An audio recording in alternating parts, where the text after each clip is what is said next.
إنما المؤمنون إخوة.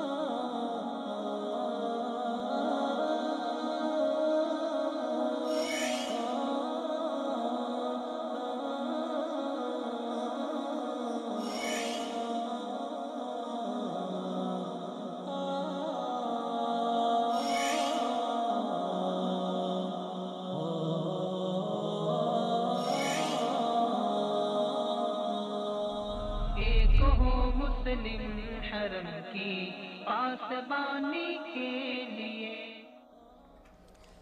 بسم اللہ الرحمن الرحیم۔ السلام علیکم ناظرین، میں ہوں آپ کا ہوسٹ جہاز مناس، ایک ہوں مسلم کے ایک نئے ایپیسوڈ کے ساتھ آپ کی خدمت میں حاضر ہیں۔ آج ہم بات کریں گے، جیسا کہ آپ سب کو معلوم ہے، 5 فروری یوم یکجہتی کشمیر پاکستان بھر میں اور کشمیر، آزاد کشمیر میں یہ منایا جاتا ہے، اور یہ دن خاص کر کشمیریوں کے ساتھ اظہار یکجہتی کے لیے منایا جاتا ہے، تاکہ پوری دنیا کو یہ باور کرایا جا سکے کہ کشمیر ایک متنازع مسئلہ ہے، ایک متنازع علاقہ ہے جس میں بسنے والے شہریوں کے حقوق کو غصب کیا جا رہا ہے۔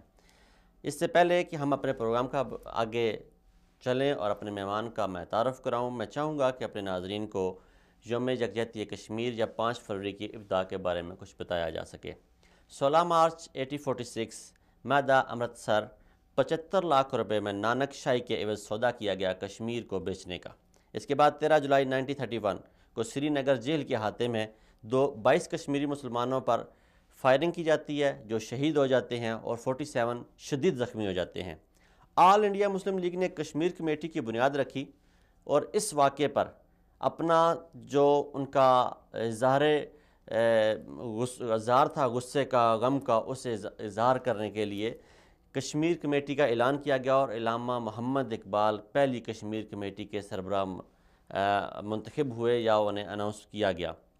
19 نومبر 1931 کو تحریک الحرار نے غیر مسلح جدوجہد اور سول نافرمانی کی ذریعے جموں کشمیر کو آزاد کرانے کی کوشش کی، جو مطالبہ کیا، اور اس کے بعد 1934 میں پہلی بار کشمیریوں کے ساتھ یکجہتی اور ڈوگرا راج کے خلاف ملک گیر ہڑتال کا اعلان کیا گیا، جس میں پورے ملک نے حصہ لیا اور جمعے کا دن تھا، اور یہ ایک کامیاب ہڑتال تھی۔ 1946 میں قائد اعظم مسلم کانفرنس کی دعوت پر سری نگر کے دورہ کیا، اور قائد اعظم کی دور اندیشی انہوں نے 1946 میں یہ فکرہ کہا تھا کہ کشمیر پاکستان کی شاہ رگ ہے۔ 19 جولائی 1947 کو سردار ابراہیم کے گھر پر قرارداد الحاق پاکستان منظور کی گئی، جو کشمیریوں کی ایک بہت بڑی تعداد نے اتفاق کے رائے سے منظور کی، مگر اس متفقہ قرارداد کو غصبانہ ہندو ذہنیت نے مسترد کر دیا۔ پھر 23 اگست 1947 کو نیلا بٹ کے مقام سے مسلح جد و جہد کا آغاز کیا جاتا ہے، اور فقط 15 ماہ کے جہاد کے بعد آزاد کشمیر کے حصے کو ہندوؤں کے غاصبانہ قبضے سے آزاد کرا لیا جاتا ہے، اور یوں کشمیر کا آدھا حصہ پاکستان کے ساتھ الحاق کر لیتا ہے۔ اپنی ریاستی وجود کو وہ قائم رکھتے ہوئے آزاد زندگی گزار رہے ہیں اور آزاد فضاؤں میں سانس لے رہے ہیں۔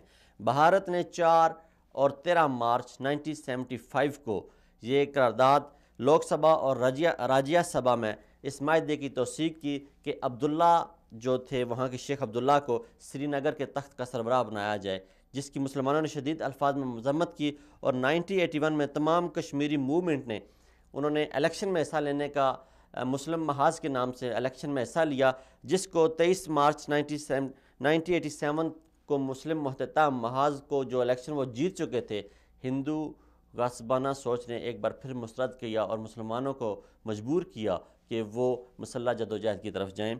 1989 میں مسلمانوں نے مسلح جدوجہد کا آغاز کیا، اور 5 جنوری 1989 کو قاضی حسین احمد نے لاہور میں ایک پریس کانفرنس کی، اور اس پریس کانفرنس میں 1 ماہ کا الٹیمیٹم دیا پوری دنیا کو، اور اس کے بعد 5 فروری 1989 کو پہلی دفعہ یوم یکجہتی کشمیر کی ہڑتال کی کال دی گئی، جو پورے ملک میں کامیابی کے ساتھ کامیاب ہوئی، اور اس کے بعد محترمہ بے نظیر بھٹو اور میاں محمد نواز شریف صاحب کی حکومتیں آئیں، اور بالترتیب ان حکومتوں نے اس ہڑتال کی تائید کی، اور انہوں نے کشمیر کے پھر اس طرح آج سے یہ 20 سالوں سے ہم یوم یکجہتی کشمیر منا رہے ہیں، اور 5 فروری کو ہم یہ اظہار کرتے ہیں کہ ہم کشمیریوں کی اس جدوجہد میں ان کے ساتھ ہیں۔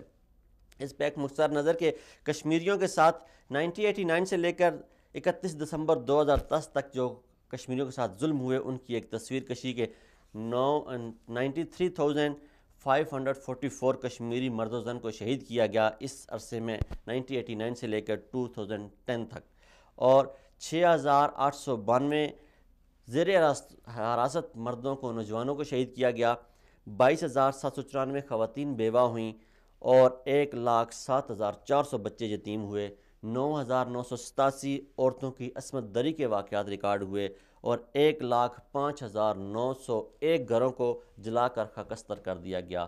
اس پر اقوام عالم کی خاموشی تو ایک سوالیہ نشان ہی تھی، لیکن اسلامی متحدہ اسلام کے جو نام پہ بننے والے ملک ہیں، ممالک ہیں، اور امت اسلامیہ کی مسئلہ کشمیر اور مسئلہ فلسطین پر خاموشی ایک پر اسرار راز ہے۔ ہم کوشش کریں گے آج اس پہ بات کریں۔ ہمارے ساتھ موجود ہیں جناب سید ڈاکٹر انصرام صاحب۔ السلام علیکم ڈاکٹر صاحب۔ وعلیکم بہت السلام مہربانی، ورحمۃ اللہ آپ نے وقت دیا۔ ڈاکٹر صاحب جیسے کہ ہم نے بات کی مسئلہ کشمیر کی اور مسئلہ فلسطین کی، اور اس طرح کے بہت سارے مسائل ہیں مسلم دنیا کو، تو ہمارے پروگرام کا کیونکہ عنوان بھی ہے ایک ہوں مسلم، تو آپ اس بارے میں کیا رائے رکھتے ہیں؟ آپ کیا کہنا چاہیں گے اپنے ایک تجربہ؟ بسم اللہ الرحمن الرحیم، نحمدہ و نصلی علی رسول الکریم۔ پہلے تو میں شکریہ ادا کرتا ہوں کہ آپ نے مجھے موقع دیا اس پلیٹ فارم پر آ کے کچھ میں گفتگو شروع کر سکوں۔ ہماری خوشی سر۔ اور دوسرے یہ کہ آپ کا جو ٹیلی ویژن چینل ہے روز وصال وصال، جی۔ اچھا، تو اس کا مقصد یہی ہے کہ لوگوں تک میسیج پہنچایا جائے اور لوگوں کو آگاہی پیدا کی جائے۔ در حقیقت میں کیونکہ پیشے کے اعتبار سے ایک اس شعبے سے تعلق رکھتا ہوں کہ جب تک مرض کی تشخیص نہ کی جائے اس وقت تک علاج جو ہے وہ تقریبی ہوتا ہے، فائنل نہیں ہوتا۔ ٹھیک ہے۔ تو اور دوسرا یہ کہ جب بھی کوئی ایسی کیفیت ہوتی ہے جو کہ وبا کی صورت اختیار کرتی ہے تو ہم ڈاکٹرز تو آگے جاتے ہیں علاج کے لیے، ہم پیچھے جاتے ہیں کہ یہ مرض پھیلا کیسے اور اسے کس طرح پھیلنے سے روکا جائے۔ ٹھیک ہے۔ تو اس سے ہی وبائیں جو ہوتی ہیں وہ کنٹرول کی جاتی ہیں۔ در حقیقت یہ میں نے آپ کو تھوڑا سا اشارہ اس لیے دیا کہ میں کوئی بہرحال سیاستداں نہیں ہوں، نہ ہی اچھا مقرر ہوں، نہ پھر بھی اپنی ایک ذاتی رائے اور جو میری اپنی اسٹڈی ہے اور جس پہ میں نے آرٹیکل بھی لکھا ہے وہ یہ لکھا ہے کہ پہلے ہمیں دیکھنا چاہیے کہ سب کچھ کیوں ہو رہا ہے اور کیسے ہوا۔ تو اگر آپ تھوڑا سا تاریخ میں پیچھے جائیں تو آپ دیکھیں گے کہ جب ہٹلر نے یہودیوں کو بالکل ہی نابود کر دیا کسی حد تک اور محدود چند یہودی موجود تھے، تو انہوں نے اپنا ایک پرنسپل اور ایک اصول یہ بنایا کہ ہمیں سب سے پہلے کچھ کام نہیں کرنا ہے، صرف علم کو حاصل کرنا ہے، جو ہمارے دینی اعتبار سے بھی اللہ تعالیٰ نے قرآن میں اور نبی کریم صلی اللہ علیہ وسلم کی حدیث موجود ہے اس سلسلے میں کہ علم وہ بڑی قوت ہے جس سے ہم بہت کچھ حاصل کر سکتے ہیں۔ اور چنانچہ انہوں نے اس پہ عمل پیرا ہو کر انہوں نے کوئی ہڑتال، کوئی پروٹیسٹ، کوئی ہنگامی کیفیت کبھی بھی ڈکلیئر نہیں کی۔ وہ ایک پلیٹ فارم پر، جو نقطہ بہت امپورٹنٹ ہے وہ یہ ہے کہ ایک پلیٹ فارم پر انہوں نے تعلیم کی طرف اپنے آپ کو پوری طور پر کنسنٹریٹ کر کے انہوں نے 3 چیزوں کو اپنے ہاتھ میں لے لیا۔ سب سے پہلی چیز تعلیم، دوسرے اقتصادیہ اکنامکس، اور دوسرے آپ کے دفاع۔ ان سب چیزوں کو اگر آپ سوچیں اور دیکھیں تو آج در حقیقت حکمرانی وہی کر رہے ہیں۔ دوسرا مقصد ان کا ہدف جو تھا وہ بیت المقدس کو حاصل کرنا تھا، جس کے لیے بہرحال بہت لمبی داستان ہے، میں اس میں نہیں جاؤں گا۔ تو برٹش نے ان کو یوگینڈا کا علاقہ دیا کہ بھئی تم وہاں جا کے آباد ہو جاؤ اور اپنا ملک بنا لو، لیکن کیونکہ ان کا پرائمری آبجیکٹو تھا، مقصد تھا، وہ مقصد بیت المقدس ہی تھا، تو اس پہ کوئی 2 رائے نہیں تھی، سب کی ایک ہی رائے تھی ان میں، ان کی قیادت میں، ان کے اس میں۔ تو اس صورت میں انہوں نے اس طرف کام کرنا شروع کیا۔ تو انہوں نے پھر ہمارے دین اسلام کا مطالعہ اس طریقے سے شروع کیا کہ جس سے وہ ہمارے دین کو صحیح طور پر سمجھ سکیں. انہوں نے پڑھنا شروع کیا ان بٹوین دا لائنز، بین السطور، اور ایک اندازہ ہی لگایا، کیونکہ آپ معلوم ہے انڈیا میں بھی انگریزوں کی حکومت رہی، سب کچھ، لیکن انہوں نے مسلمانوں کی نفسیات کا اندازہ لگایا کہ مسلمانوں کو ہم کیسے کنٹرول کر سکتے ہیں. تو اس کا انہوں نے اندازہ یہ لگایا کہ ہم اگر ڈائریکٹلی کسی مسلمان کو یہ کہہ دیں گے نعوذ باللہ خدا نہیں ہے، تو بڑے سے برا مسلمان جوتے اتار کے 10 مار دے گا. ٹھیک ہے. تو انہوں نے اندازہ لگایا کہ یہ بہت جذباتی قوم ہے اور ان کو اس طرح ہم کنٹرول نہیں کر سکتے. کس طرح کنٹرول کر سکتے ہیں کہ ہم ان کو گروہ میں تقسیم کر دیں، سمجھا، اور ان پر انڈائریکٹلی صحافت کے ذریعے وہ اپنی عادات کو ہوا میں چھوڑ دیں. یعنی وہ کسی کے پاس ذاتی طور پر کہنے نہیں گئے، بلکہ میڈیا کے تھرو انہوں نے وہ کچھ اپنے طریقہ عمل جو وہ سمجھ سکتے تھے جس سے مسلمان اپنی راہ سے ہٹ سکتا ہے، وہ انہوں نے طریقے استعمال کر کے انہوں نے اس عمل کو جب کیا تو پھر خلافت کا سلسلہ بھی ختم ہوا مسلمانوں سے، آخری خلیفہ جو تھے اس کے بعد سے. اور پھر ہمارے یہاں ایک کے دور میں تو میڈیا نہیں، بالکل بہرحال میڈیا تو نہیں تھا، نہیں میڈیا نہیں تھا، لیکن انہوں نے یہ میں پلاننگ کا ایک پورا سسٹم بتا رہا ہوں. یہ کوئی بہت چیز نہیں ہے جیسے میں نے آج کہی اور کل ہو گئی. اس میں برسوں لگے انہیں اس کام کرنے کے لیے.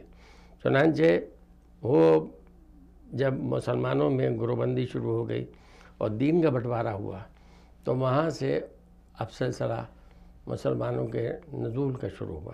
یہ میری اپنی ذاتی ایک رائے اور میرا اپنا مطالعہ ہے، سمجھا. تو اس صورت میں کیا ہوا کہ آپ یہ دیکھیے کہ نہ ہم دینی طور پر ایک مرکز پہ ہیں. سیاست کی تو میں بات نہیں کر رہا ہوں، وہ تو ایک الگ دوسرا تصویر کا رخ ہے. لیکن جو چیز ہمیں بچا سکتی تھی اور بچا سکتی ہے وہ یہ ہے کہ ہم اپنے آپ کو پہلے استحکم کریں اور ایک، جیسے آپ نے کہا، ایک مسلم امت بن کے ہم اگر کھڑے ہوں گے تو پھر ہم اپنے مقاصد کو کسی حد تک حاصل کر سکتے ہیں. لیکن اگر اس طریقے سے ہم متفرق رہے تو پھر یعنی امکانیات جو ہیں وہ بڑے محدود ہیں، کیونکہ انہیں معلوم ہے کہ یہ چیخ سکتے ہیں، کچھ کر نہیں سکتے، یعنی کچھ کر نہیں سکتے، کیونکہ انہوں نے ہمیں ایک یہ سمجھ لیے کہ ہمیں جو یوز کر رہے ہیں وہ ایک بھیکاری کے طور پر استعمال کر رہے ہیں. جیسے ہم جاتے ہیں نا تو کہتے ہیں بھائی ہمیں اتنے پیسے دے دو. تیسرا مسئلہ یہ ہوا کہ ہم نے اپنی سوچ کو معدوم کر دیا. سمجھا، اور یہ بہت بڑا نقطہ ہے کہ ہم دوسروں کے تابع ہو گئے. جو ہمیں جیسے ڈائریکشن مل گئی اسی لائن میں ہم نے کام کرنا شروع کر دیا. اور یہ سب سے بڑا ہینڈی کیپ تھا، چاہے وہ ہمارے سیاستداں ہوں، چاہے وہ علماء کرام ہوں، کہ انہوں نے نہ دین کو اس طریقے سے پڑھا کہ وہ سمجھ کے، کیونکہ ہمارے دین میں کسی چیز کی کمی نہیں ہے، ہم کسی کے محتاج نہیں ہیں. دنیا کے کسی شعبۂ فکر میں، عمل میں آپ چلے جائیے، اقتصادیت ہو، جنگیں ہوں، عملی زندگی ہو، سارے مشکلات کا حل ہمارے دین میں موجود ہے. سمجھا. لیکن ہم نے اس کو چھوڑ دیا کیا، بلکہ اس پہ سوچنے کی ہم نے یعنی کوشش بھی نہیں کی کہ ہم اس کو سوچ کر صحیح معنوں میں اس کو ایک صحیح ڈائریکشن دے سکیں. سمجھ آ رہا ہے. تو یہ چیز جو ہے یہ اصل میں بیسیکلی ہمیں جو اس وقت فقدان ہے اور جو ہمیں نہیں ہے، پاکستان میں تو ہے ہی، جو بھی ہے وہ تو اپنی جگہ پر ہے، لیکن امت مسلمہ میں پورا یہ فقدان پایا جاتا ہے. اور وہ اپنے طور پر مطمئن ہے کہ وہ جو مقصد حاصل کرنا چاہتے تھے انہوں نے مقصد حاصل کر لیا. اس کے بعد اب اگر سوال پیدا ہوتا ہے تو پھر ہماری سیاسی قیادت جو کہ ان چیزوں کو متحرک کر سکتی تھی، تو وہاں پر بھی ہم ایک پلیٹ فارم پر سنسیئرلی اس چیز کو پیش نہیں کر سکے.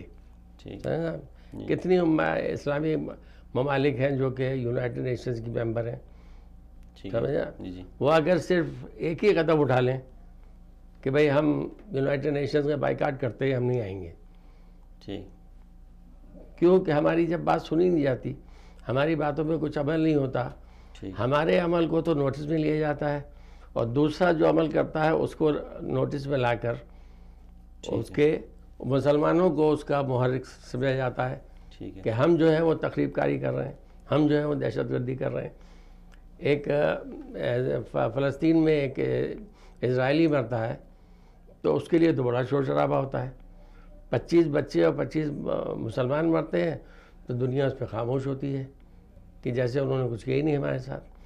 تو سب سے اہم چیز جو میں چاہتا ہوں اور بتانا چاہتا ہوں کہ بھئی ہم اپنے آپ کو پہلے اپنی اصلاح کس طرح کریں کہ جس سے ہم ایک پلیٹ فارم پہ آ کے ایک آواز کے ساتھ ایک ہی مقصد کو لے کر آگے بڑھ کر ہم اپنی بات کو منوا کے اپنے مسائل کا حل تلاش کر سکیں۔ ڈاکٹر صاحب، آپ نے ایک بڑی زندگی کا ایک تجربہ ہے آپ کے پاس، آپ ایک کھلی کتاب ہے ماشاءاللہ سے۔ آپ کیا سمجھتے ہیں کہ یہ جو مسلمان پوری دنیا میں ایک دہشت گردی کی علامت بن گئے، جیسے ابھی ڈونلڈ ٹرمپ نے کچھ ممالک کو بین کر دیا امریکہ میں انٹری سے، وہ کو کہ ایک ایگزیکٹو آرڈر ایشو ہوتا ہے، پھر اس کے بعد سپریم کورٹ ان کو معطل کر دیتی ہے، لیکن امت مسلمہ کی طرف سے وہ ریئیکشن سامنے نہیں آیا جو آنا چاہیے تھا۔ تو وہی تو میں نے آپ سے عرض کیا نا پہلے جی کہ یہ کیا ہے۔ اول تو میرا اپنا نظریہ یہ ہے کہ آئی ڈونٹ کیئر، ٹھیک، میں اس پہ فکر نہیں کرتا کہ ٹرمپ نے 7 ممالک یا دوسرے 3 اور 4 اور ممالک کو وہ اگر امیگریشن نہ دیں اور نہ بلائیں اور نہ رکھیں ٹھیک ہے، تو میں اس پہ چیخ کیوں رہا ہوں۔ سوال یہ ہے کہ ہم کمزور ہیں نا، جی میری اپنی جو ایک فکر ہے۔ نہیں سر، سوال تو یہ پیدا ہوتا ہے نا کہ وہ ممالک جو انسانی حقوق کی بڑی آواز بلند کرتے ہیں، یہ تو انسانی حقوق کی کھلی خلاف ورزی ہے، وہاں پہ بے شمار لوگ ایسے ہوں گے جنہوں نے نیشنلٹی لے کے وہ بیٹھے ہوئے ہیں، وہ اپنے عزیزوں سے پیاروں سے ملنے کی چاہتے، لیکن مسئلہ یہ ہے کہ اسلامی دنیا کے جو سربراہان تھے، یا اگر عالم اسلام اس جگہ پہ یکجا ہو جاتا کہ آج 7 ممالک کو اس نے کیا، یہ اگر کوئی امریکہ نہ جائے، بے شمار لوگ زندگی میں امریکہ نہیں گئے، گزارا ہوتا ہے، امریکہ نہ کوئی جائے تو وہ بڑا مسئلہ نہیں ہے۔ مسئلہ یہ ہے کہ ایک سمبولک ہے آپ کی انسلٹ کا، آپ کو وہ بے عزت کر رہے ہیں۔ اس کے لیے آج اگر وہ 7 ممالک ہے، کل اور باقی 7 ممالک میں شامل رہتے ہیں، پھر اور 7 ممالک شامل، اس طرح سارے 54 وہ جو بلاک ہے مسلم ممالک کا اس کو الگ ہی کر دیتے ہیں۔ یونائٹڈ نیشن تو امریکہ میں، وہاں یہ لوگ جا کے اپنا احتجاج بھی ریکارڈ نہیں کرا سکیں گے۔ نہیں دیکھیے نا، وہی میری بات آ رہی ہے جو میں نے آپ سے کہا کہ دیکھیے، آپ اگر دینے والا ہاتھ ہے آپ کا، ٹھیک ہے، تو آپ سننے والے ہیں، ٹھیک ہے، آپ سنانے والے بھی ہیں اور سننے والے بھی ہیں، ٹھیک، لیکن جب لینے والا ہاتھ ہے نا، تو وہاں پر پھر ہماری، جیسے میں نے کہا کہ قیادت کا جو بڑا فقدان ہے، ٹھیک، وہ اسی وجہ سے ہے کہ وہ کس بیسس پر، کس گراؤنڈ پر جا کر اپنے احتجاج کو ایک پرزور طریقے سے، کہ جس طرح دوسری قومیں بھی ادر دین امریکہ، ٹھیک ہے، وہ اس کو سپورٹ کر سکیں، سمجھے؟ یہ تو وہ ہے کہ جو، یعنی جسے کہتے ہیں جس کی لاٹھی اس کی بھینس۔ ٹھیک ہے، اب آپ کے یعنی یونائٹڈ نیشنز میں کیا ہے، ویٹو استعمال کرنے کا کسے حق ہے؟ ایک آدمی کا ووٹ جو ہے وہ سارے ریزولوشن کو کینسل کر سکتا ہے، ٹھیک ہے، حالانکہ کون سا جمہوری نظام ہے؟ ہاں یہ تو کون سا جمہوری طاقت کا نظام ہے، یہ طاقت کا نظام ہے، جو طاقتور ہے اس کا نظام جو میری ہے میں کر رہا ہوں، آپ کر لیجیے، کر سکتے ہیں۔ لیکن میں یہ کہنا چاہتا ہوں کہ ہمیں اس بات پہ ایک ہمارے لیے لمحہ فکر ہے کہ ہم کب تک ان تمام ماضی کی چیزوں کو یاد کر کے روتے رہیں گے، چیختے رہیں گے، مگر ہم اپنے آپ کی اصلاح نہیں کریں گے۔ ٹھیک، ڈاکٹر صاحب آپ کا پوائنٹ آ گیا کہ جب تک ہم اپنے آپ کی اصلاح نہیں کریں گے تب تک ہم یکجا نہیں ہو سکتے۔ بہت شکریہ ڈاکٹر صاحب، آپ نے ہمیں وقت دیا۔ اب جی ناظرین، ڈاکٹر انسلام صاحب تھے ہمارے ساتھ، انہوں نے اپنی زندگی کا ایک بہت تجربہ ہمارے ساتھ بیان کیا۔ انشاءاللہ ان سے پھر تفصیلی گفتگو ہماری ہوگی۔ بریک پہ ہم جائیں گے، اور بریک پہ جانے سے پہلے میں آپ کو بتا دوں کہ آج آپ لائیو ہمیں دیکھ رہے ہیں۔ اگر آپ کو لائیو دیکھنے میں کوئی پرابلم آ رہی ہے تو آپ www.wisal.tv پہ جائیں، اور ہمیں wisal.tv پہ، wisalurdu.tv پہ جائیں، اور آپ ہمیں لائیو دیکھ سکتے ہیں۔ اور ہماری اپلیکیشن آپ ایپل سٹور اور سیمسنگ یا اینڈرائڈ سے بھی ڈاؤن لوڈ کر سکتے ہیں، اور آپ جو اسکرین پہ نمبر شو ہو رہا ہے اس پر لائیو کال بھی کر سکتے ہیں۔ بریک پہ کے بعد ہمارے ساتھ ہوں گے پاکستان کے مایہ ناز صحافی، نیشنل پریس کلب کے سابق صدر جناب فاروق فیصل صاحب، ہم ان سے تجزیہ ان کا لیں گے کہ وہ کیا کہتے ہیں کہ اسلامی دنیا کیسے ایک بلاک بن سکتی ہے، کیسے ایک پیج پہ اکٹھے ہو سکتے ہیں، اور کشمیر کے مسئلے پہ ہمارا میڈیا کشمیر اور فلسطین کے مسئلے پہ کیا رائے رکھتا ہے، ان سے ہم بات کریں گے۔ بریک کے بعد وہ ہمارے ساتھ ہوں گے اسٹوڈیو میں۔ ایک چھوٹا سا بریک، ہمارے ساتھ رہیے۔ انما المؤمنون اخوة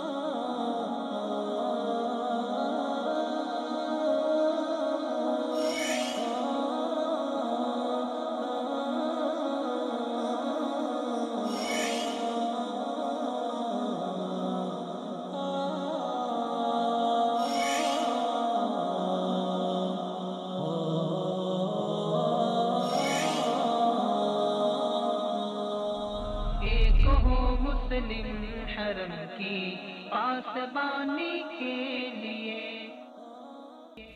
welcome back after the break. ناظرین، بریک پہ جانے سے پہلے ہمارے ساتھ تھے موجود ڈاکٹر انسرام صاحب، ہم ان سے بات کر رہے تھے۔ انہوں نے اپنی لائف کے تجربے کے حساب سے ہمیں بڑی باتیں بتائیں۔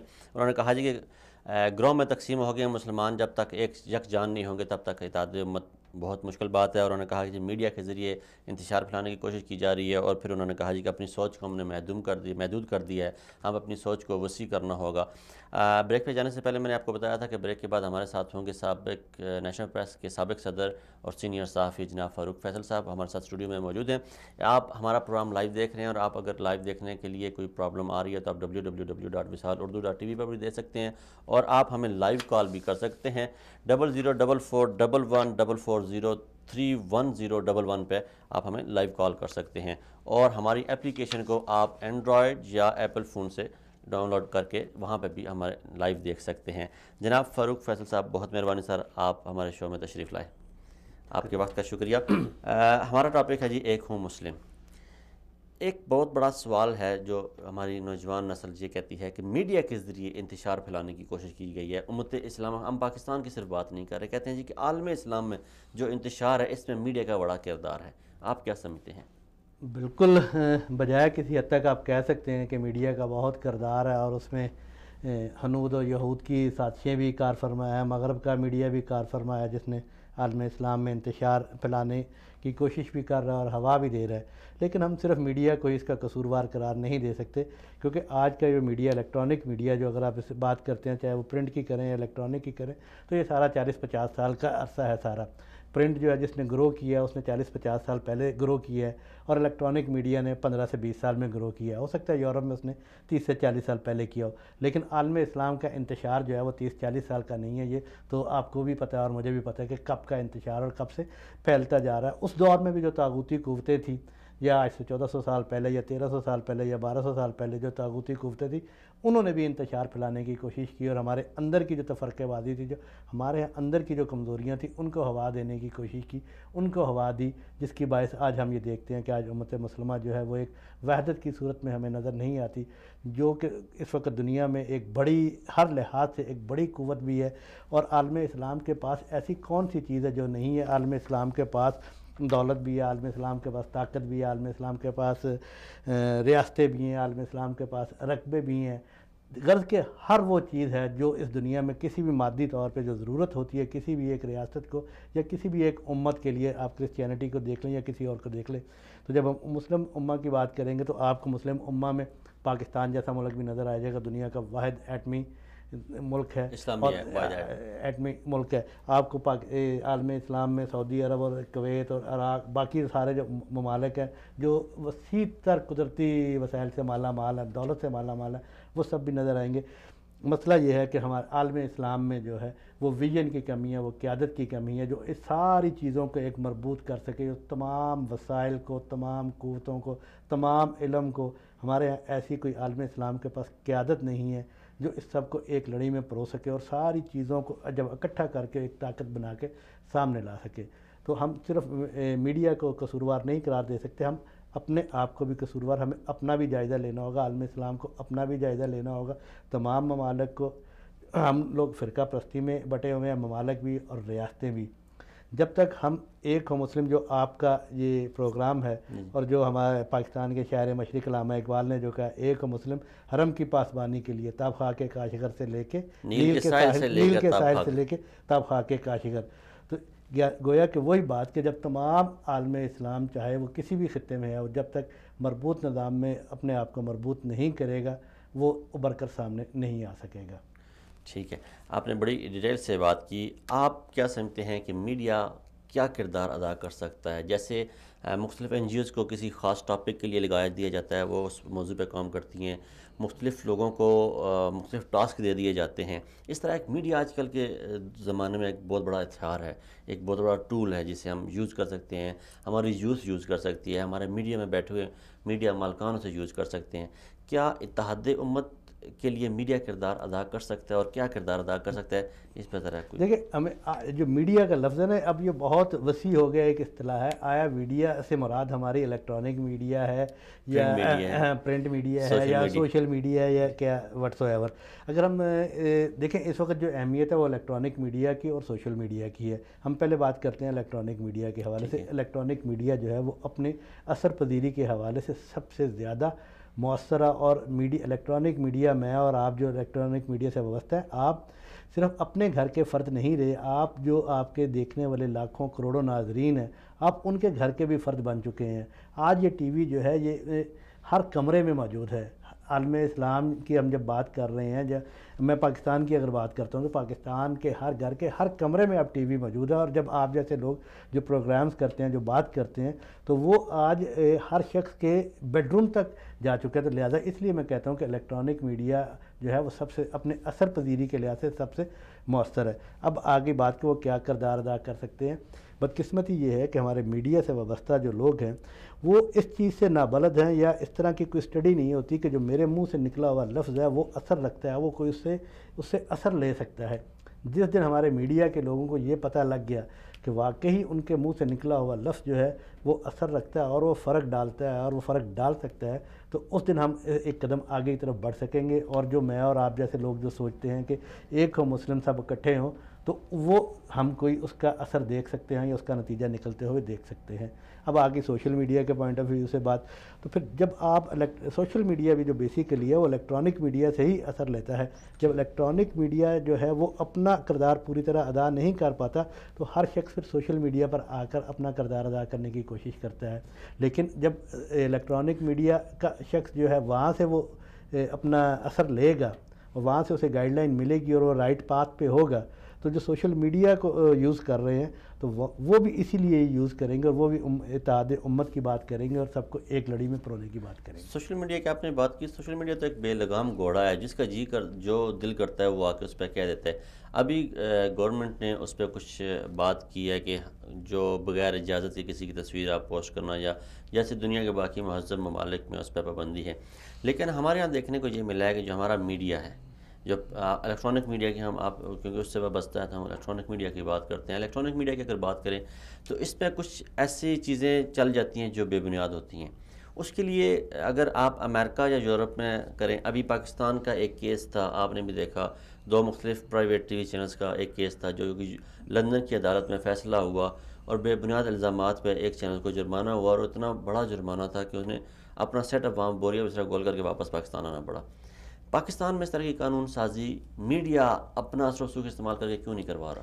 دیکھیں، جب ہم یہ دیکھتے ہیں اس حوالے سے یورپ میں یا امریکہ میں، وہاں پر الیکٹرانک میڈیا ہم سے 20-25 سال پہلے جوان ہوا ہے۔ ابھی ہم جو ہے ابھی بلوغت کی عمر تک نہیں پہنچے، اب بھی یہ چیزیں، یہ غلطیاں اس طرح کی ہوتی رہیں گی، اور اناڑی کے ہاتھ میں جب چیز آتی ہے تو وہ نقصان بھی کرتا ہے، اور یہ نقصان ہو بھی رہا ہے اور نقصان ہوا بھی ہے، لیکن اناڑی پھر نقصان اپنا بھی کرتا ہے۔ جس چینل کی آپ بات کر رہے ہیں، اگر اس نے الزام تراشی کی اور اس پہ اتنا بڑا جرمانہ ہوا کہ اسے اپنا سب کچھ سمیٹنا پڑا، تو اب وہ سوچ سمجھ کے آئندہ اپنی نشریات چلائے گا، بڑے سوچ سمجھ کے کوئی الزام، میں اسی کی بات کر رہا ہوں، اسی کی طرف آ رہا ہوں نا، کہ اب یہ چیزیں پاکستان میں بھی ریپلیکیٹ ہوں گی، وہاں پر بھی قانون سازی ہو رہی ہے، وہاں پر بھی لوگ عدالتوں میں گئے ہوئے ہیں، وہاں پر بھی فیصلے ہو رہے ہیں، گو کہ ابھی تاخیر ہو رہی ہے، لیکن وقت آئے گا کہ بہت، اب چند سالوں کی بات ہے۔ اب دیکھیں کہ اب جو وہاں پہ ریگولیٹری اتھارٹی ہے پیمرا، وہ جرمانے کر رہی ہے اور لوگوں کو سزائیں دے رہی ہے، چینلز کو بند کر رہی ہے، اینکرز کو بند کر رہی ہے، جو لوگ غیر ذمہ داری کا مظاہرہ کر رہے ہیں، جو منافرت پھیلا رہے ہیں، جو اتحاد و یکجہتی کی فضا کو خراب کر رہے ہیں، تو ان کو بند بھی کیا جا رہا ہے۔ ابھی ایک اور وہ جعلی ڈاکٹر تھے، وہ بڑا وہ نفرت پھیلا رہے تھے، تو ان کو انہوں نے بند کیا. ہائی کورٹ نے گو کہ انہیں دے دی تھی اجازت, لیکن مجھے یہ پتہ لگا کہ سپریم کورٹ نے اس کو دوبارہ کر دیا. تو پاکستان میں بھی چیزیں ہو رہی ہیں گریجولی. ہم یہ نہیں کہ یہ توقع کرنا کہ اوور نائٹلی سارا کچھ ہو جائے گا, تو یہ سوچنا بھی شاید مناسب نہیں ہے. وقت لگے گا آہستہ آہستہ, اور آئندہ 5-10 سال میں آپ دیکھیں کہ پاکستان میں الیکٹرانک میڈیا بھی جو ہے وہ بڑا میچور ہو جائے گا, اور جو غیر ذمہ دار عناصر ہیں وہ آہستہ آہستہ سائٹ پہ ہوتے جائیں گے یا جرمانوں کی زد میں آئیں گے اور اپنے گھروں کو چلے جائیں گے. سر اگر پاکستان میں پیمرا کے قوانین کی بات کی جائے تو پیمرا میں بڑے واضح طریقے سے لکھا ہوا ہے جی, آپ کسی بھی چینل میں بیٹھ کر فرقہ وارانہ گفتگو نہیں کر سکتے, یا کوئی بھی ایسا ٹی وی چینل جو بیرونی فنڈڈ ہو آپ لانچ ہی نہیں کر سکتے پاکستان میں. اب مسئلہ یہ ہے کہ کچھ جو آرگنائزیشنز ہیں انہوں نے اپنے ٹی وی چینل لے لیے ہیں. پیمرا کو بھی پتہ ہے انہوں نے کیا کرنا ہے, جو لائسنس دے رہے ہیں انہیں بھی پتہ ہے انہوں نے کیا کرنا ہے, جو وہاں پہ بیٹھے ہوئے ہیں پوری دنیا کو پتہ ہے وہ کیا کر رہے ہیں. تو کیا ہم فرقہ واریت کو پروموٹ کرنے میں الیکٹرانک میڈیا کا پیمرا ساتھی نہیں بن رہا؟ دیکھیں, جب الیکٹرانک میڈیا شروع ہوا, اور یقین مانے کہ پیمرا یا وزارت اطلاعات کسی کو بھی کچھ نہیں پتا تھا کہ یہ کیا میڈیا ہے, یہ کیا بلا ہے, یہ کیسے اپنے پرپردے نکالے گا اور کیا معاشرے میں نقصان پہنچائے گا. اور کچھ وقتی اور سیاسی مسلطوں کے وقت کے تحت بھی حکمرانوں نے جو آنکھیں بند کی رکھی, لیکن اب بہت شدت کے ساتھ اس چیز کا ادراک کیا جا رہا ہے, نہ صرف عوام میں بلکہ میڈیا کے اندر بھی, اور میڈیا کے جو سیریس پلیئرز ہیں, مالکان ہو یا ورکنگ جرنلسٹ ہو, وہ بھی اس بات کا احساس کر رہا ہے, اور وہ خود جو ہے وہ اس بات کے مطالبہ کر رہا ہے. یہ جس کو میں ڈیلی ڈاکٹر کی بات کر رہا ہوں, 100 ایڈیٹرز نے, پاکستان کے 100 نامور ایڈیٹرز اور نامور صحافیوں نے پیمرا سے کے اس اقدام کو خود سراہا ہے کہ آپ نے بڑا اچھا اقدام کیا. پاکستان براڈ کاسٹر ایسوسی ایشن مالکان جو ہے وہ خود, چاہے کچھ بھی ہو جائے, وہ ایک دوسرے کے خلاف کوئی سزا اس طرح کا معاملہ ہوتا تھا تو وہ ایک دوسرے کے ساتھ کھڑے ہو جاتے تھے. لیکن پاکستان براڈ کاسٹر ایسوسی ایشن جو ہے, جو مالکان کی ایسوسی ایشن ہے, اس نے خود پیمرا سے مطالبہ کیا اور اس بات کی اس نے تائید کیا کہ آپ نے بڑا اچھا فیصلہ کیا ہے. تو پیمرا بھی جو ہے وہ آہستہ آہستہ کس رہا ہے, سب کے پیچ کس رہا ہے. یقین کیجئے کہ جو آج سے 2 سال پہلے جو حال تھا چینلز کا, جو طریقہ, جو جس طرح نشریات چل رہی تھی, آج 50% اس کی امپرومنٹ ہو چکی ہے. اور اگر ایسے ہی معاملات چلتے رہے اور ورکنگ جرنلسٹ, اپنا سول سوسائٹی, عوام اور پیمرا اسی طرح سوچتا رہا کہ بھی ہمیں ایسی نشریات دکھانی ہے جس سے ملک کو فائدہ ہو, عوام کو فائدہ ہو, تو وہ دن دور نہیں ہے کہ جب ہم دیکھیں گے کہ پاکستان کا الیکٹرانک میڈیا بھی جو ہے وہ ایک میچور ہے. ہاں, یہ ضرور ہے کہ ہمیں یہ دیکھنا چاہیے کہ کہیں ایسا نہ ہو کہ پیمرا اس سارے عمل میں جو عوام کا اظہار رائے کی آزادی ہے, جو اس سے تفریق کرنا ہوگی کہ میں جو بات کر رہا ہوں, جو آپ بات کر رہے ہیں, کہ ایک بات ہے حکومت کے خلاف بات کرنا, ایک بات حکومت کی پالیسی کو تنقید کا نشانہ بنانا, ٹھیک ہے, اس پر پابندی نہیں لگنی چاہیے. باقی جو لوگ منافرت پھیلاتے ہیں, قومی یکجہتی کو نقصان پہنچاتے ہیں, اداروں کے درمیان تفریق پیدا کرتے ہیں, مسالک کے درمیان تفریق پیدا کرتے ہیں, ان پر گرفت ہونی چاہیے, اور اس پہ تمام قوم جو ہے وہ یکسو ہے. بہت سارے ناظرین ہمیں کال کر رہے ہیں جی. آپ جتنے بھی ناظرین ہمیں کال کر رہے ہیں اس وقت آپ کا بہت شکریہ, لیکن ہم پروگرام کے آخر میں آپ کی کال لیں گے اور آپ ہمیں لائیو کال کر سکتے ہیں. اور ابھی جب ہم پروگرام کے آخر میں اناؤنس کریں گے کہ اب آپ کال کریں, آپ ہمیں سوال کر سکتے ہیں. فاروق فیصل صاحب ہمارے ساتھ موجود ہیں, آپ ان سے سوال کر سکتے ہیں کہ پاکستان میڈیا جو ہے اس کی اس سے آپ کو کیا شکایت ہے, کیا گلہ ہے, اور آپ کیا دیکھنا چاہتے ہیں, پیمرا کو کیسے پروموٹ کرنا چاہتے ہیں, پیمرا کو آپ کیا رائے دینا چاہتے ہیں. بڑے سینئر جرنلسٹ ہیں اور ماشاءاللہ بہت تجربہ ہے ان کا. فاروق صاحب, ہمارا جو سوال ہے کہ نوجوان نسل کسی بھی معاشرے کا, کسی بھی قوم کا, کسی بھی ملک کا سرمایہ جو ہے نوجوان نسل ہوتی ہے. امت مسلمہ کا سرمایہ نوجوان نسل ہے. اس کی ایک مثال اللہ کے نبی نے جب اپنا آخری مارکہ, جو اپنی زندگی کا آخری مارکہ تھا, اس کی قیادت حضرت اسامہ کو دے کے واضح کیا کہ امت مسلمہ کی جو قیادت ہے وہ مسلمان نوجوان کرے گا. آپ کیا سمجھتے ہیں کہ جو نوجوان ہے امت کا, اس کو آپ پاکستانی میڈیا پہ, الیکٹرانک میڈیا پہ کس طرح گائیڈ کر سکتے ہیں؟ کیا ذمہ داری بنتی ہے اینکر پرسن کی, پروگرامز کی, جو ہمارے گھروں میں آپ نے جیسے خود بات کی کہ آج جو بات کی جاتی ہے وہ ہر گھر تک پہنچتی ہے, ہر بیڈ روم تک پہنچتی ہے, اس میں مائیں, بہنیں, بیٹیاں, بچے سب دیکھ رہے ہوتے ہیں. وہ ایک نوجوان نسل کو ہم پروان چڑھا رہے ہیں, تو انہیں کیسے گائیڈ لائن دی جائے؟ سب سے پہلے تو جو الیکٹرانک میڈیا کی جو ذمہ داری ہے, جو میں یہ سمجھتا ہوں کہ اسے اپنی نشریات, اسے اپنے پروگرام, اسے اپنے ڈرامے, اس نے اپنی ہر چیز 24 گھنٹے کی نشریات جو ہے اسے 2 اصولوں پر رکھنی چاہیے. ایک تو یہ مد نظر رکھنا چاہیے کہ پاکستان ایک اسلامی ریاست ہے. اس کے اوپر جو ہے ساری ہماری اساس ہے. ہمیں اپنی اقدار جو ہے سیاسی اپنا مذہبی اقدار اور لوکل اقدار کو مد نظر رکھتے ہوئے وہ نشریات کو استوار کرنا چاہیے. ہمیں یہ مادر پدر آزادی یا مغربی لباس کے حوالے سے اشتہارات کے حوالے سے میں لمبی ایک مثال دے سکتا ہوں کہ ایسی نشریات ہمیں چل رہی ہیں جس کا ہماری اقدار کے ساتھ ہمارے مذہب کے ساتھ کوئی دور کا بھی لگاؤ نہیں ہے, جبکہ ہم گھر میں اپنے بچے کو کوئی اور تعلیم دے رہے ہوتے ہیں اور ٹی وی کچھ اور دکھا رہا ہوتا ہے جس کی وجہ سے وہ انتشار کا شکار ہوتا ہے. تو یہ جو ہماری اپنا مذہبی اور لوکل اقدار ہے اس کے ساتھ ہم آہنگ ہونی چاہیے. سب سے پہلے ہم آہنگ ہوگی تو پھر اس کے بعد جو ہے آپ اپنی قوم کی, اپنے نوجوان کی جو ہے وہ ذہنی تربیت بھی کر سکیں گے, اخلاقی تربیت بھی کر سکیں گے, اور ایک تربیت یافتہ نوجوان ہی جو ہے پھر قوم اور ملک کو آگے لے کے جا سکے گا. ٹھیک ہے. تو جیسے آپ نے بات کی کہ ایک آپ کا جرنلسٹ جو ہیں آپ کی ایسوسیشن ہے اس میں اٹھنا بیٹھنا ہے, تو اس میں آیا اس حوالے سے کوئی بات کی جاتی ہے, کوئی نقطہ نظر رکھا جاتا ہے کہ ہم جو ہیں پاکستانی آپ ایک بہت محدود سوچ تک ہم صرف پاکستان, یا ہمارے بعض دفعہ میں نے بڑے سینئر جرنلسٹ کو دیکھا ہے کہ وہ جب بات کر رہے ہوتے ہیں تو وہ صرف ایک مخصوص سرکل ہوتا ہے ان کو, اس سے باہر وہ نکلتے نہیں ہیں. جب ہم بی بی سی, CNN ان اداروں کی یا ٹائمز آف انڈیا کی یا نیو یارک ٹائم کی پڑھیں تو وہ انٹرنیشنل ایشو ڈسکس کر رہے ہوتے ہیں. تو یہ کیا وجہ ہے کہ ہمارا جرنلسٹ جو ہے وہ انٹرنیشنل اپنی سوچ کو وہ وسیع نہیں کرتا, بیرونی دنیا تک نہیں لے کے جاتا, یا اس کی یہ سوچ میں نہیں آتا کہ ہم نے امت مسلمہ کو یکجا کرنا ہے؟ اس حوالے سے کوئی واضح کام ہوتا نظر نہیں آتا. دیکھیں دو چیزیں ہیں. پہلی بات تو یہ ہے کہ الحمدللہ پاکستان میں ایسے صحافی موجود ہیں جو انٹرنیشنل اداروں میں کام کر رہے ہیں, BBC ہو, وائس آف امریکہ ہو, وائس آف جرمنی ہو, یا جو بھی نیم اٹ, کہ کوئی بھی آپ دنیا کا بڑا ادارہ لیں وہاں پہ الحمدللہ آپ کو پاکستان کا صحافی کام کرتا ہوا نظر آئے گا. اب جب آپ BBC اور وائس آف امریکہ ان سب کی بات کریں گے اور اس کے مقابلے میں پاکستانی میڈیا کی بات کریں گے تو یہ ذہن میں رہنا چاہیے کہ پاکستانی جو میڈیا, الیکٹرانک میڈیا جو ہے وہ ایک کاروباری مقاصد کے لیے قائم کیا گیا ہے, اور اس کا سکوپ جو ہے بہت محدود ہے, اور اس کا آڈینس جو ہے صرف پاکستان کی عوام ہے یا بیرون ملک رہنے والے پاکستانی. جبکہ جن عالمی میڈیا جن کی آپ بات کر رہے ہیں وہ ادارے جو ہیں وہ ریاست کے سپانسرڈ ہیں. یہ ریاستوں کی ذمہ داری ہے, یہ مسلم ریاستوں کی ذمہ داری ہے, یہ OIC کی ذمہ داری ہے, اور OIC کے چارٹر میں یہ موجود تھا کہ ایک ایسا میڈیا ہاؤس یا ایسا میڈیا قائم کیا جائے گا جو گلوبلی جو ہے عالم اسلام کی نمائندگی کرے گا, کیونکہ ویسا میڈیا ہاؤس بنانے کے لیے بہت زیادہ وسائل کی ضرورت ہے جو ایک انفرادی شخص یا ایک گروپ یا چند افراد مل کے نہیں کر سکتے. یہ ریاستیں مل کر ہی ایسا ادارہ بنا سکتی ہیں. تو ہم اپنے میڈیا سے متعلق لوگوں اور میڈیا ہاؤسز سے متعلق لوگوں کو اس کا قصوروار نہیں قرار دے سکتے. یہ قصور اگر ہم کہیں گے تو پھر مسلم ریاستوں کا قصور ہے, یا مسلم ریاستوں کی جو تنظیم ہے, تنظیم اسلامی OIC, ان کا قصور ہے. وہ فنڈ مہیا کرے تو آپ کو عالم اسلام میں بے تحاشا صحافی ملیں گے. یہ نہیں کہ صرف میں پاکستان کی بات کر رہا ہوں, آپ کو سعودی عرب, پورے عالم اسلام سے جو صحافی ہیں وہ ان عالمی اداروں میں کام کر رہے ہیں. اب ترکی ایک ادارہ بنا رہا ہے, TRT, وہ اس پیمانے پر بنا رہا ہے. اب پتہ نہیں اس السلام علیکم, کون صاحب کہاں سے بات کر رہے ہیں؟ جی سلیم بات کر رہا ہوں مردان سے. جی سلیم صاحب, آپ کیا سوال کرنا چاہیں گے؟ فاروق حیدر صاحب پاکستان کے سینئر جرنلسٹ ہمارے ساتھ. ابھی یہ وصال اردو چینل آپ کا چل رہا ہے. جی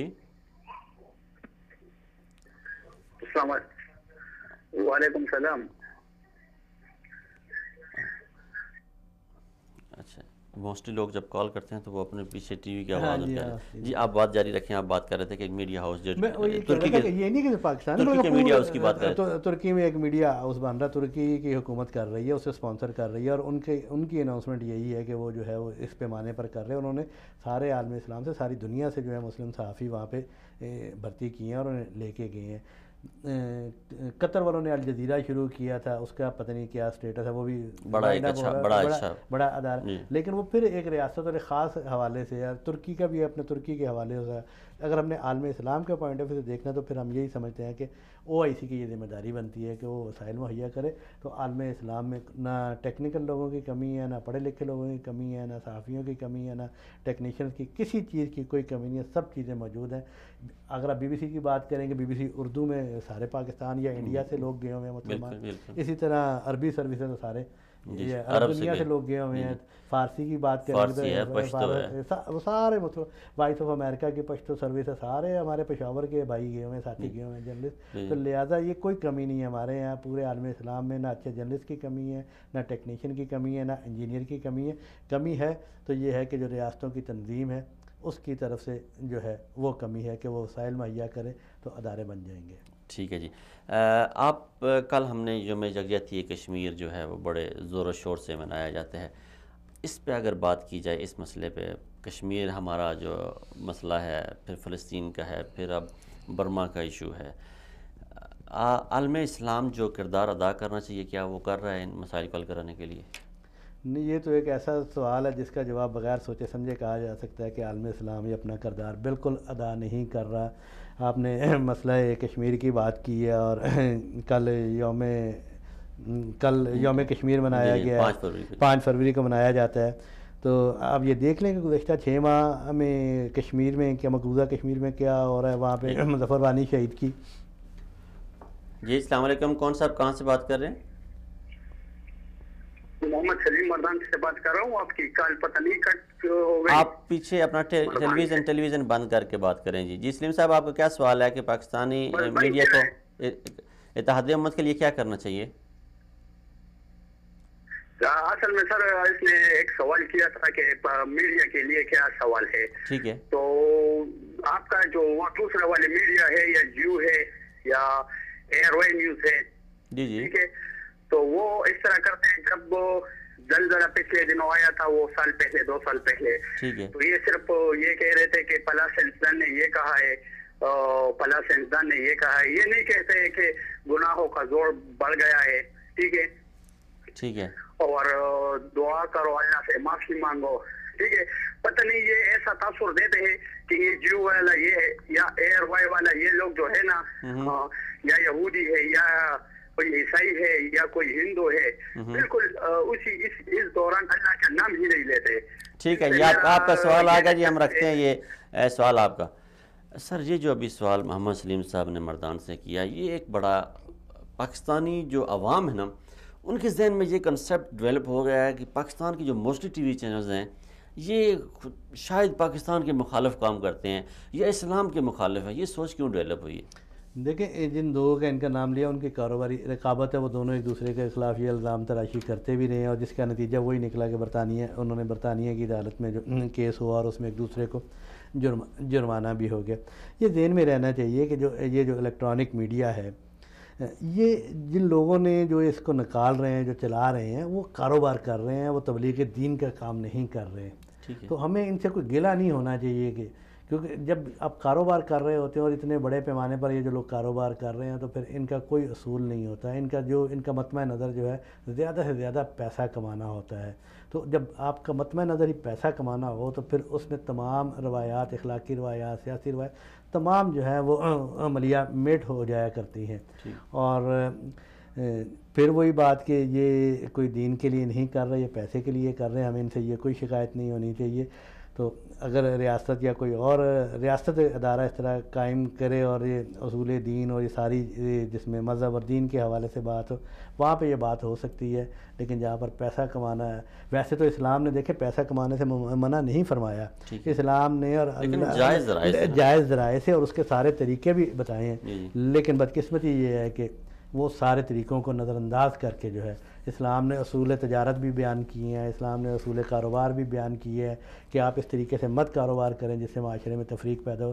بدقسمتی سے یہ سارا میڈیا جو ہے یہ تفریق بھی پیدا کر رہا ہے، لیکن میں پھر یہ کہہ رہا ہوں کہ وقت آ رہا ہے کہ چیزیں بہتر ہو رہی ہیں، جو آج سے 2-3 سال پہلے تھا آج وہ نہیں ہے، لوگوں میں ادراک ہو رہا ہے، عوام میں ہو رہا ہے، سیاستدان میں ہو رہا ہے، بیوروکریٹ میں ہو رہا ہے، جوڈیشری میں ہو رہا ہے، فوج میں ہو رہا ہے، خود میڈیا کے اندر ہو رہا ہے، میڈیا کے اندر بات ہو رہی ہے۔ سر ایک سوال یہاں پہ یہ پیدا ہوتا ہے، یہ سوچ لوگوں میں اس وجہ سے پیدا ہوتی ہے کہ خبر ہم اس چیز کو کہتے ہیں جو اس کا تعلق کسی ایک گروہ سے، کسی گروپ سے، یا کچھ لوگوں کو وہ متاثر کرے یا اس سے ریلیٹڈ ہوں، وہ لوگ کو افیکٹ کرے ان لوگوں کو۔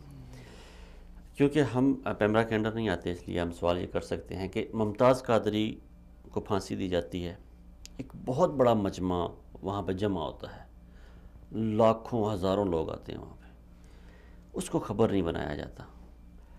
مدارس کے طلباء نیشنل اسمبلی کے سامنے جا کے دھرنا دیتے ہیں، اس کو خبر نہیں بنایا جاتا۔ مدارس کے طلبہ نیشنل پریس کلب کے سامنے جا کے دھرنا دیتے ہیں، اس کو خبر نہیں بنایا جاتا. دوسری طرف کسی عورت کا دوپٹہ موٹر سائیکل میں آ جاتا تو وہ خبر بن جاتی ہے، کوئی چھت سے گر کے کسی کا پاؤں ٹوٹ جاتا ہے تو وہ خبر بن جاتی ہے، کوئی بارش میں سلپ ہو کے گر جاتا ہے تو اس کی خبر بن جاتی ہے.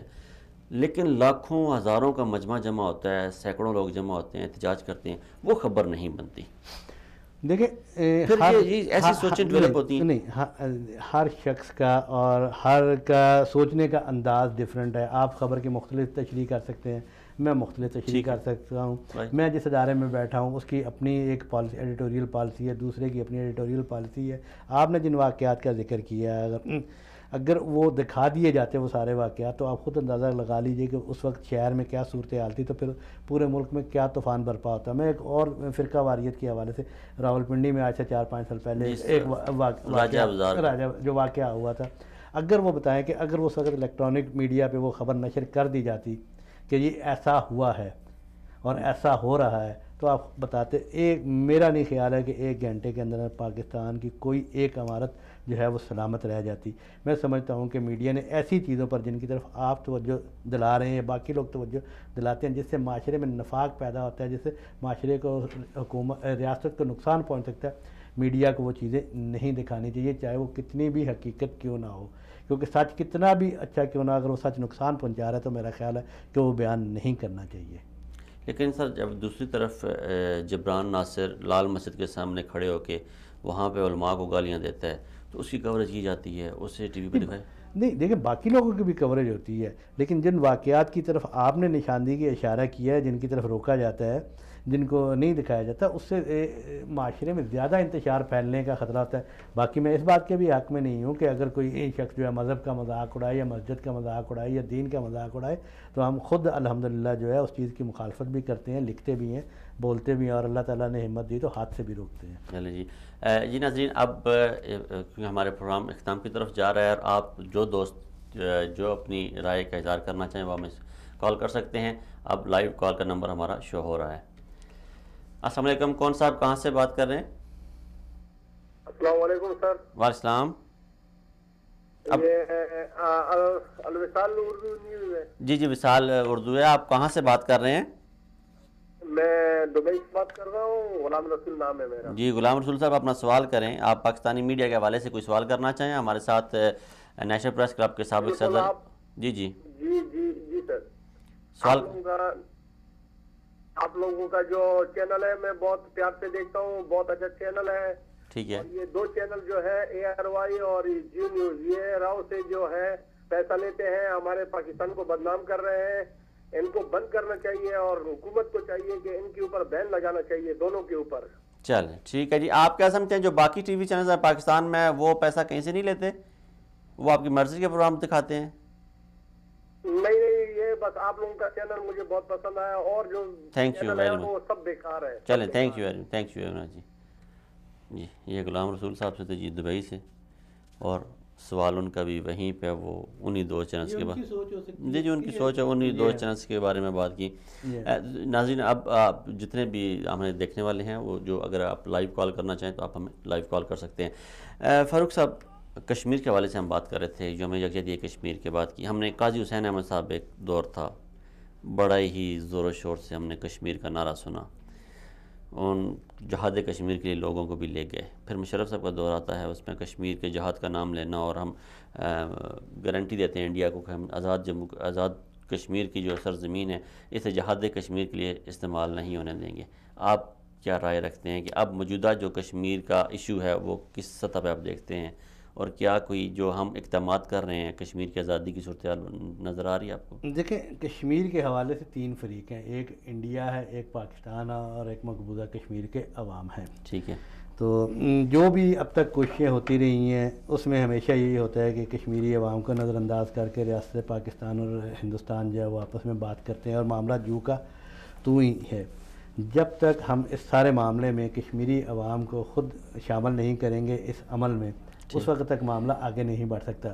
پاکستان کی ہمیشہ یہ خواہش رہی ہے کہ کشمیر کے عوام، مقبوضہ کشمیر کے عوام جو ہے اس سارے عمل کا حصہ بنے، لیکن ہندوستان جو ہے اس کے آڑے آ جاتا ہے. اب معاملہ یہ ہے کہ عالمی دنیا جو ہے 2 ہے، عالم اسلام ایک طرف رکھے، عالم اسلام ایک طرف رکھے عالمی دنیا.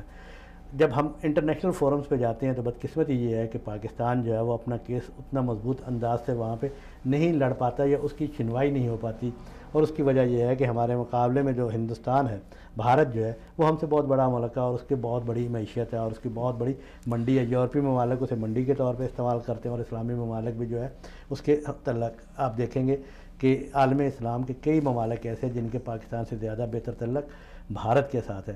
تو یہ چیزیں ساری آڑے آتی ہیں، عالم اسلام خود سارا آڑے آتا ہے۔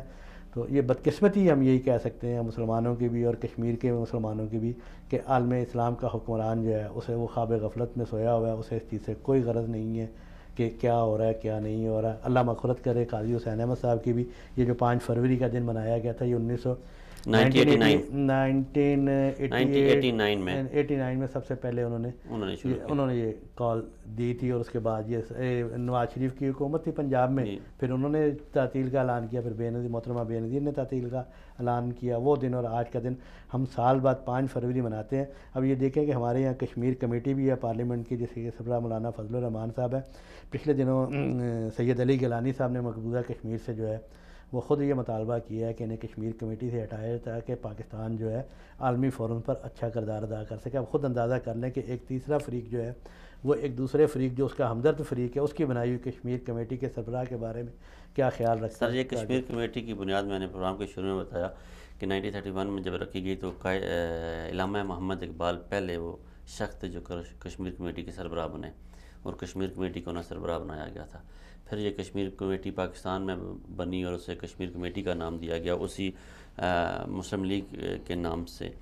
تو اس کے جو سربراہ ہیں اب وہ ان کی یہ حالت ہے کہ وہ انٹرنیشنلی کسی جگہ جا کے انگلش میں بات نہیں کر سکتے اور اپنا میسج کنوے نہیں کر سکتے۔ ناظرین، ہمارے ساتھ تھے فاروق فیصل صاحب، نے بڑے ہی جامع انداز اور بہت ہی پیارے انداز میں باتیں کی، اور ہم نے جو سوال کیا اس کا ایک انتہائی جامع جواب دیا، کیونکہ وہ ایک سینئر صحافی ہیں اور ماشاءاللہ الفاظ کا استعمال بڑے اچھے طریقے سے جانتے ہیں اور بہت مطمئن طریقے سے ہمیں ہر بات کا جواب دیا اور زبردست جواب دیا۔ فاروق صاحب، آپ کا بہت شکریہ، آپ نے ہمارے سوالات کا جواب دیا، آپ نے وقت نکالا، ہمارے ساتھ رہے، اور ہم آپ کے انتہائی مشکور ہیں۔ ناظرین، ہم نے بات کی کشمیر کے حوالے سے، مسئلہ کشمیر کی بات کی، تو مسئلہ کشمیر پہ حوالے سے کچھ گزارشات ایسی ہیں جو کی جا سکتی ہیں کہ پاکستان کو اس وقت فی الفور کیا کرنا چاہیے۔